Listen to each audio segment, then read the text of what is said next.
আগেই বলেছিলাম এদের যে ঔদ্ধত্য, এদের যে মানুষের সঙ্গে ছলচাতুরি, এদের যে মানুষকে ১,৫০০ টাকা লক্ষ্মীর ভান্ডার পাই দিয়ে ১,২০,০০০ টাকার আবাসনের ঘর পাই দিয়ে আর কিছু ওল্ড এজ পেনশন পাই দিয়ে এরা যেভাবে মনে করছিল যে মুসলমান সম্প্রদায়ের মাথা কিনে নিয়েছি, আজকে মুসলমান সম্প্রদায়ের মানুষ তাদের নিজের মান সম্মান রক্ষা করেছে এবং কে ক্ষমতায় এসছে সেটা দেখার দরকার নাই।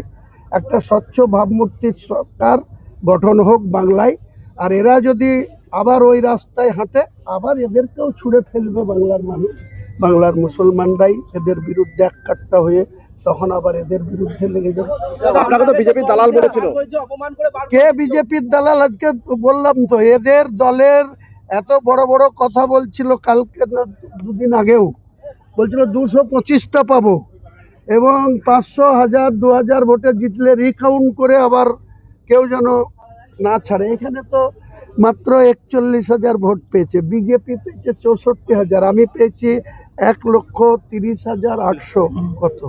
তার মানে বুঝুন যে এরা আজকে এদের সভাপতি সেনাপতি সে ধুক ধুক করছিল, এই চেয়ারম্যানও ও বিজেপির সাথে ভোট কিনে কোনো রকম উতরালো হরিয়ারপাড়া, তাহলে হরিয়ারপাড়ার সিটও আমাদের বিজয় জিত। পয়সার জোরে তাহলে কি মুসলিমরা ভোট দেয়নি বিজেপি তৃণমূলকে? মুসলিমরা এরপরে তৃণমূলের নাম নেবে না, নাম নিশানা কেউ নেবে না তৃণমূলের। এই মুহূর্তে বলছি না, আমি আমার রেজিনগর বিধানসভার 14টা অঞ্চলের 14টা অঞ্চলের 2000 করে 28,000 লোককে ডাকবো, সকাল থেকে সারাদিন খাওয়া দাওয়া করব, গল্প গুজর করব, তাদের অনুমতি নিয়ে তারপরে সিদ্ধান্ত।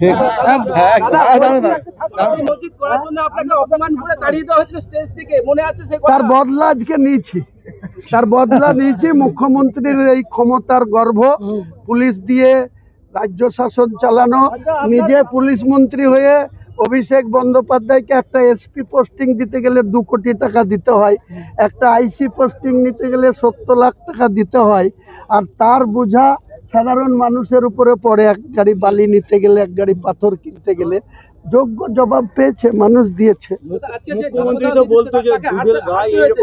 ওই দুধের গায়ে সেই গরুর জোড়া পায়ের লাত খেয়েছে আজকে। আমি আগেই বলেছিলাম যে মুসলমানকে তুমি চিনতে কেন বলবো, শুধু মুসলমানের রোডে গিয়ে লা ইলাহা ইল্লাল্লাহ মুহাম্মাদুর রাসূলুল্লাহ, ও তোমার ওই কথাতে মুসলমান ভুলবে না। যেদিন জোড়া পায়ের লাত খাবা সেদিন তুমি ওই লা ইলাহা বলা, ইনশাআল্লাহ বলাও ভুলে যাবে।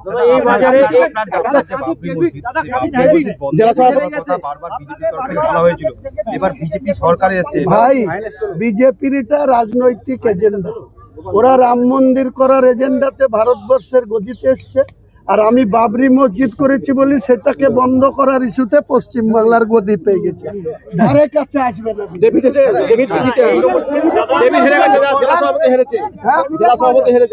এবার লাত খাবে অভিষেকের, অভিষেকের লাত খাবে।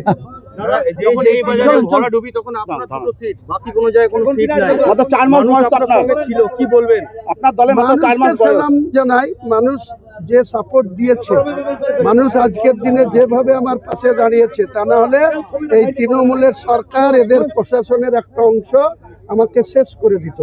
আমার মেয়ে, জামাই, নাতনি, বিয়াই, বিয়ান, তাদের 15 কোটি টাকার সম্পত্তি ফ্রিজ করে দিয়েছিল। আমার 22 বছর আগে 3তলা বাড়ি করা, সেই বাড়ির এগেইনস্টে আমার মিসেসের নামে এফআইআর করেছিল। সমস্ত কিছু জবাব আজকে দিয়েছি মমতা। মুখ্যমন্ত্রীকে কি বলবেন? মুখ্যমন্ত্রীকে আবার কি বলবো? এরপরে হরিনাম করবে, বললাম তো, দীঘাতে গিয়ে হরিনাম করো। তাদের কি অবস্থান হতে পারে? যারা আছে তারা এমনিতেই সরকারে ছিল, তখন নেত্রীর সময় ছিল না কথা বলার। প্রায় 90% কাউন্টিং কমপ্লিট হয়ে গেছে, এখনো 4 round, 5 round, 6 round, 8 round counting হয়েছে, বাকি রয়েছে। তো আমি সকলকে অনুরোধ করব, ধৈর্য ধরুন। প্রত্যেকটা তৃণমূলের কাউন্টিং এজেন্টকে অনুরোধ করব যে কেউ কাউন্টিং ভেন্যু ছেড়ে বেরোবেন না, কাউন্টিং ভেন্যু ছেড়ে কেউ বেরোবেন না। এটা বিজেপির সংস্কৃতি। এটা বিজেপির সংস্কৃতি। বলুন। আবার অনেকে বলছে কি যে দীর্ঘদিন ধরে বামফ্রন্টের পতন ঘটেছিল, যেভাবে দম্ভ হুঁশিয়ারি ঠিক একই রকম তৃণমূল দাম্ভিক হয়ে গেছিল, দম্ভ হুমকি শাসানি, তার পতন ঘটলো। আগে মানুষের রায় কমপ্লিট হোক, নিশ্চিতভাবে সে পর্যালোচনা কোথায় কি হয়েছে, কি খামতি রয়েছে সে হবে। কিন্তু আপনারা শুনলে আপনারা ইতিমধ্যেই জানেন যে বিভিন্ন জায়গায় যেভাবে ইচ্ছাকৃতভাবে, এমনকি প্রেস মিডিয়াকেও প্রকৃত ফল বলা হচ্ছে না। বর্ধমান দক্ষিণে আমি এক্ষুনি খবর পেয়েছি তৃণমূল জিতে গেছে, সেখানে আবার রিকাউন্টিং করানো হচ্ছে। কল্যাণীতে এরকম 8টা মেশিন রয়েছে, 17C ফর্মের সাথে কন্ট্রোল ইউনিট মিলছে না, এরকম প্রায় 8টা মেশিন রয়েছে। আপনি বলতে চাইছেন যে স্লো যে গণনা চলছে, এটা কি একটা উদ্দেশ্য প্রণোদিত ব্যাপার? সেটা মানুষ ঠিক করবে। দরকার হলে আমাদের আরো অপেক্ষা করতে হবে। এখনো পর্যন্ত এদের মুখের ভাষা শুনি। এই হচ্ছে বিজেপির সংস্কৃতি। একেবারে না, এক্ষেত্রে বাড়ি এই ভাষা প্রসঙ্গে ডিজে বাজাবো বলা হয়েছিল, ভুল হয়েছিল। ডিজে বাজাবো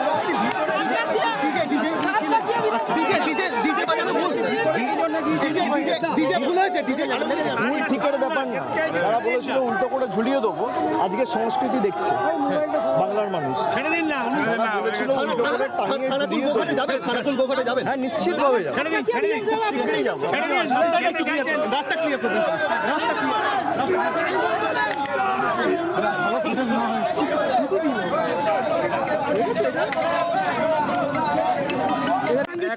এটা বিজেপির সংস্কৃতি। এটা বিজেপির সংস্কৃতি, বিজেপির দিক। অনেকে উত্তেজিত হয়, ওরা দিক, মানুষ দেখুক।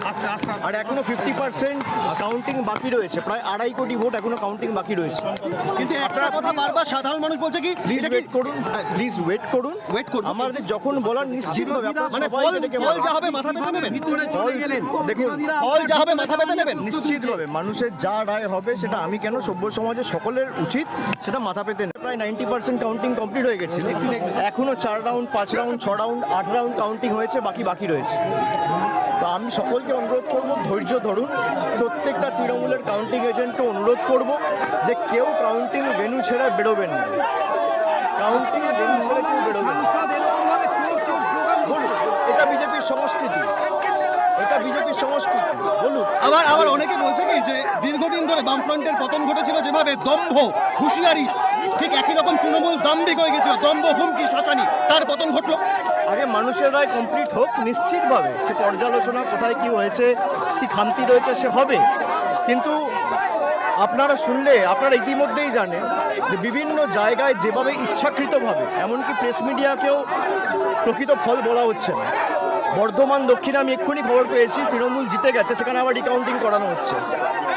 কল্যাণীতে এরকম 8টা মেশিন রয়েছে, 17C ফর্মের সাথে কন্ট্রোল ইউনিট মিলছে না, এরকম প্রায় 8টা মেশিন রয়েছে। আপনি বলতে চাইছেন যে স্লো যে গণনা চলছে, এটা কি একটা উদ্দেশ্য প্রণোদিত ব্যাপার? সেটা মানুষ ঠিক করবে। দরকার হলে আমাদের আরো অপেক্ষা করতে হবে। এখনো পর্যন্ত এদের মুখের ভাষা শুনি। এই হচ্ছে বিজেপির সংস্কৃতি। একেবারে না, এক্ষেত্রে বাড়ি এই ভাষা প্রসঙ্গে ডিজে বাজাবো বলা হয়েছিল, ভুল হয়েছিল। ডিজে বাজাবো